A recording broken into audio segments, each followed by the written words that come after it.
Hi, today I'm going to do a study vlog on To Kill a Mockingbird and I'm looking at chapters 27 to 28. Now at this stage in the story, everything's winding down, but the story's still not finished. There's still the threat in the background of Bob Ewell and the fact that he's holding a grudge against Atticus for what he's done in the trial. Even though Bob Ewell won, he didn't win as a hero.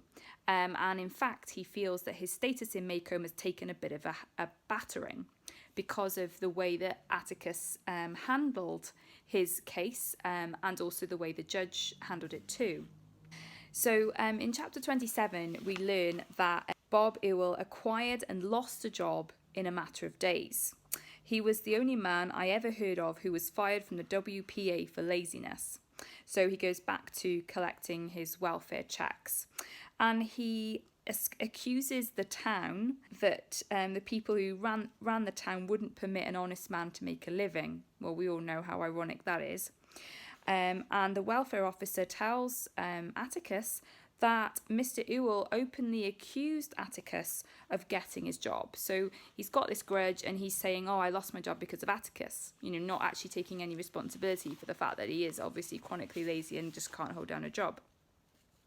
Now, the second incident that is related to us is how Judge Taylor had his screen cut through and his screen door, and he had to get his shotgun out ready to take on an intruder, but they ran away.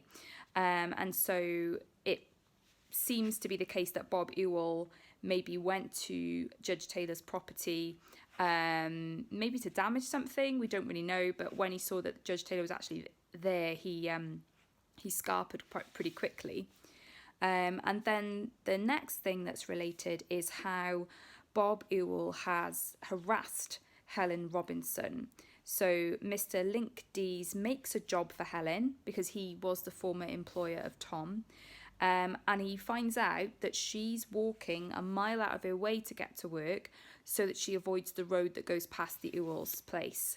So he walks her home and says to Bob Ewell, if you give her any trouble, I'll have you in jail before sundown, and makes it really clear. And what happens the next day is Helen uses the public road and Bob Ewell follows her. He walks behind her, crooning foul words. And again, Link Dees confronts him and says, get your stinking carcass off my property. And basically says, if you bother her again, I'm getting the law on you.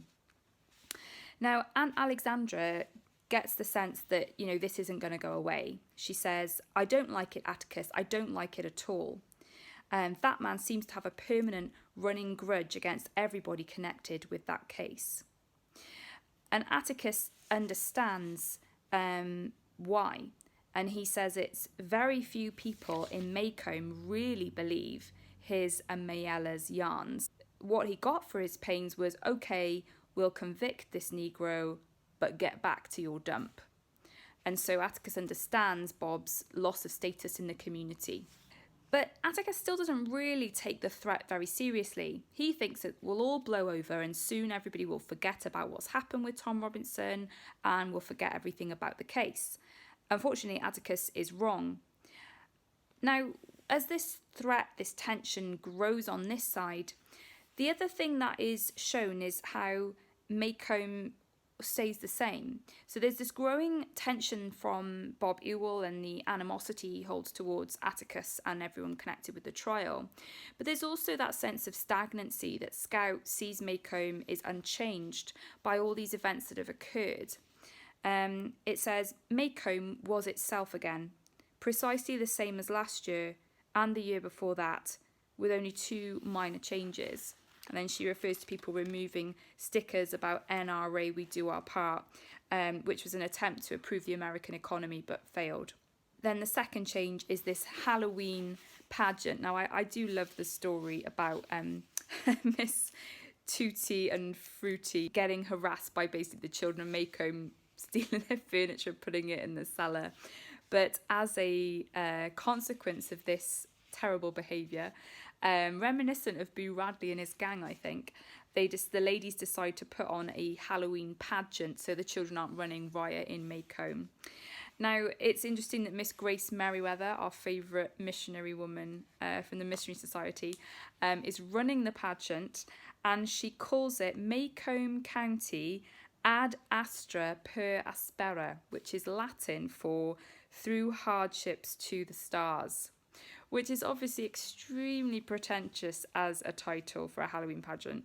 But I think it really highlights that total disconnect of Maycomb, this backwards town reaching for the stars. I mean, it's just a little bit, it's just comical. It's also comical because all the children are dressing up as rural symbols, like a cow, a butterbean, a peanut, and of course Scout is going to be a ham, which is, so funny.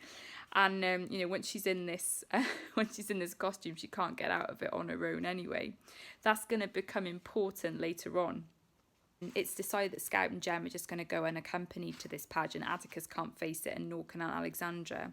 There's one more hint that something bad's going to happen, and this is Aunt Alexandra's sense of foreboding. She says, somebody just walked over my grave with a pinprick of apprehension.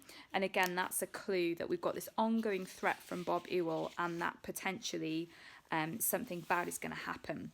Now, when we get into chapter 28, we have all the details of the pageant. And I mean, I find this scene hilarious.